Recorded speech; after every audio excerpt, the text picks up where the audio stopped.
शास्त्र कहते हैं मनुष्य अगर गिरना चाहे तो असुरों से नीचे गिर सकता है और अगर उठना चाहे तो देवताओं से भी ऊपर उठ सकता है।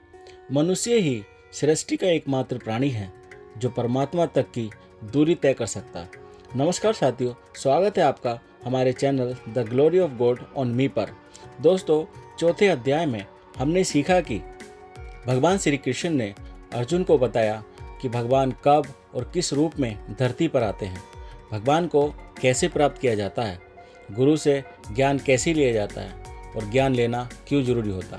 साथियों, इससे पहले कि आप श्रीमद् भागवत गीता के 5वें अध्याय की शिक्षाओं में खो जाएं, अगर आप इस चैनल पर नए हैं तो इस चैनल को सब्सक्राइब करके घंटी के बटन को दबा दें, क्योंकि हम आपके लिए ऐसे ही ज्ञानवर्धक और प्रेरणादायक वीडियो लाते रहते हैं। श्रीमद् भगवत गीता के 5वें अध्याय में हम जानेंगे कि भगवत प्राप्ति के लिए सर्वोत्तम मार्ग कौन सा है, अपने लक्ष्य को कैसे प्राप्त किया जाता है और किस तरह से हमारा शरीर हमको आलस से बांधने की कोशिश करता है और इसका उपाय क्या है।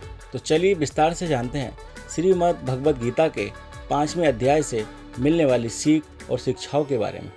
श्रीमद् भागवत गीता अध्याय 5 कर्म संन्यास योग। इस अध्याय में कर्म संन्यास के मार्ग की तुलना कर्म योग के मार्ग से की गई है।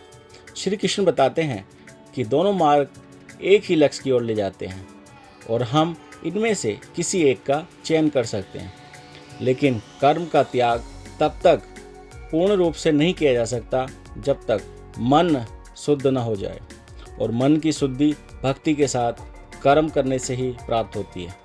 इसलिए कर्मयोग लोगों के लिए उपयुक्त विकल्प है। कर्मयोगी अपने सांसारिक दायित्वों का निर्वहन शुद्ध बुद्धि के साथ करते हुए अपने कर्म फलों की ओर त्याग कर उन्हें भगवान को अर्पित करते हैं। इस प्रकार से वे पाप से उसी प्रकार से प्रभावित रहते हैं जिस प्रकार से कमल के पुष्प का पत्ता जल में तैरता है किंतु जल उसे स्पर्श नहीं कर पाता। ज्ञान के आलोक में वे शरीर को नव द्वारकों के एक नगर में के रूप से देखता है जैसे आत्मा निवास करती है। इसलिए वे ना तो स्वयं को कर्म का कर्ता और ना ही कर्म का भोक्ता मानते हैं।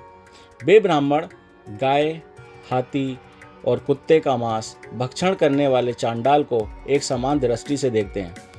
यदि हम अपनी इच्छाओं को भगवान की इच्छा में एकत्रित कर देते हैं तब सुख और दुख दोनों को उसकी कृपा मानकर हर्ष स्वीकार किया जा सकता है। इस मनोदृष्टि से संबंधित एक सुंदर कथा इस प्रकार है। एक बार एक जंगली घोड़ा किसी किसान के खेत में आ गया। लोगों ने उस किसान को उसके सौभाग्य की बधाई दी। किसान ने कहा, सौभाग्य और दुर्भाग्य के संबंध में कौन जानता है, यह सब भगवान की इच्छा है। कुछ समय पश्चात वह घोड़ा वापस जंगल में चला गया। उसके पड़ोसी इसे दुर्भाग्य बताते हुए उसे हिम्मत देने लगे। बुद्धिमान किसान ने उत्तर देते हुए कहा, दुख और सुख केवल भगवान की इच्छा के अनुसार मिलता है। कुछ दिन बीत जाने के बाद वह घोड़ा 20 अन्य जंगली घोड़ों के साथ वापस आ गया। लोगों ने किसान को फिर उसके सौभाग्य की बधाई दी। किसान ने अपनी प्रतिक्रिया व्यक्त करते हुए कहा, सौभाग्य और दुर्भाग्य क्या है, यह सब भगवान की इच्छा पर निर्भर है। कुछ दिनों के बाद घोड़े पर सवारी करते हुए किसान के पुत्र की टांग टूट गई। लोगों ने इस पर भी अपना शौक व्यक्त करते हुए कहा।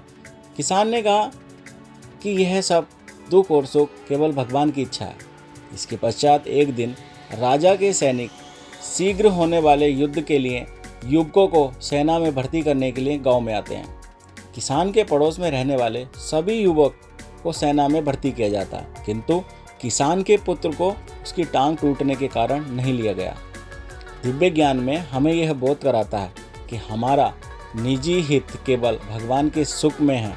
इसलिए हम अपनी सभी कामनाएं भगवान को समर्पित कर देते हैं। जब हमारी निजी कामनाएं भगवान की इच्छा से युक्त हो जाती हैं तब किसी मनुष्य में भगवान की कृपा से दुख और सुख दोनों में से एक समान स्वीकार करने की दृष्टि होनी चाहिए।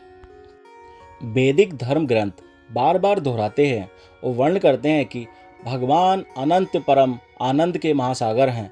भगवान को आनंद मानो।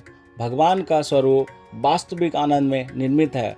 भगवान के हाथ पैर मुख और उदर आदि आनंद से निर्मित हैं। भगवान आनंद और सुख के महासागर हैं। धार्मिक ग्रंथों से लिए गए ये बताते हैं कि दिव्य आनंद भगवान के परम व्यक्तित्व की प्रकृति है। वे योगी जो अपनी इंद्रियों, मन और बुद्धि को भगवान में लीन कर देते हैं, वे अपने भीतर स्थित भगवान के असीम आनंद की अनुभूति करते हैं। जैसे हमें कामनाओं और क्रोध को सहन करने की शिक्षा दी गई है, कुछ समय तक कोई लज्जावश अपने मनोवेग को रोक सकता है। जैसे कि कोई व्यक्ति हवाई अड्डे पर बैठा हुआ है, कोई सुंदर महिला उसके बगल में आकर बैठ जाती है, उसके मन में उसके ऊपर अपनी बाजू रखकर आनंद पाने की इच्छा उठती है, किंतु उसकी बुद्धि ऐसा करने से रोकती है। यह अनुचित व्यवहार है और महिला मुझे थप्पड़ भी मार सकती है। अपमान से बचने के लिए वह स्वयं को रोकता है, किंतु यहाँ श्री कृष्ण अर्जुन को लज्जा, भय और संदेह के कारण की अपेक्षा ज्ञान पर आधारित विवेक द्वारा मन के वेग को रोकने के लिए कह रहे हैं।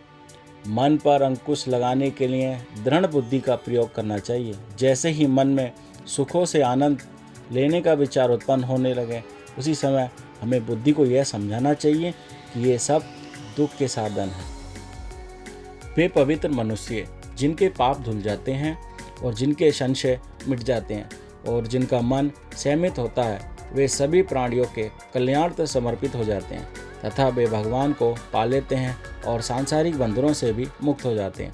ऐसे सन्यासी भी जो सत प्रयास से क्रोध और काम वासनाओं पर विजय पा लेते हैं एवं जो अपने मन को वश में कर आत्मलीन हो जाते हैं, वे इस जन्म में और परलोक में भी माया शक्ति से बंधनों से मुक्त हो जाते हैं। बैरागी लोगों की रुचि अपने तपस्या के साथ साथ हठ योग में होती है।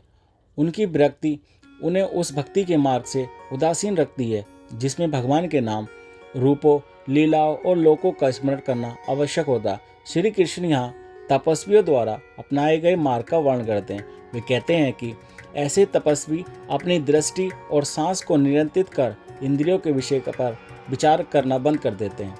वे अपनी दृष्टि के बोहों के मध्य में केंद्रित करते हैं।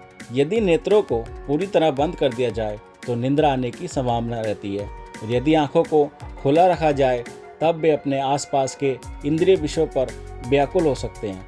इन दोनों दोषों से बचने के लिए योगी लोग अपनी अंध खुली आंखों से दृष्टि को भों के मध्य या उसे नासिका के अग्रभाग पर केंद्रित करते हैं। ऐसे योगी लोगों का एकमात्र परम लक्ष्य माया शक्ति के बंधनों से मुक्त होना होता है। ऐसे योगियों को आत्मज्ञान तो प्राप्त हो जाता है, किंतु उन्हें ब्रह्म ज्ञान प्राप्त नहीं होता। इस प्रकार श्री कृष्ण द्वारा किए गए वर्ण के अनुसार तपस्या का मार्ग भी भगवान की भक्ति के द्वारा संपूर्ण होना चाहिए। दोस्तों, इस अध्याय में श्री कृष्ण इस बात पर बल दे रहे हैं कि कर्म का त्याग हम तब तक नहीं कर सकते जब तक कि हमारा मन पवित्र न हो, और मन पवित्र करने के लिए हमें भक्ति, जो कि निस्वार्थ भक्ति करनी होगी। निस्वार्थ भक्ति करने से ही हमारा मन शुद्धि तरह से पवित्र हो सकता है। दोस्तों, आपको ये श्रीमद् भागवत गीता के 5वें अध्याय की यह वाक्या जरूर पसंद आई होगी और आपको इससे बहुत कुछ सीखने को मिला होगा। इस वीडियो में आपने क्या सीखा हमें कमेंट करके ज़रूर बताइए। अगर इस वीडियो में हमसे कोई त्रुटि या गलती हो गई हो तो हम क्षमा प्रार्थी हैं। चलिए मिलते हैं श्रीमद् भागवत गीता के 6ठे अध्याय में आसान और सरल वाक्य के साथ। तब तक अपना ख्याल रखिए, सुरक्षित रहिए और खुश रहिए। जय श्री कृष्ण।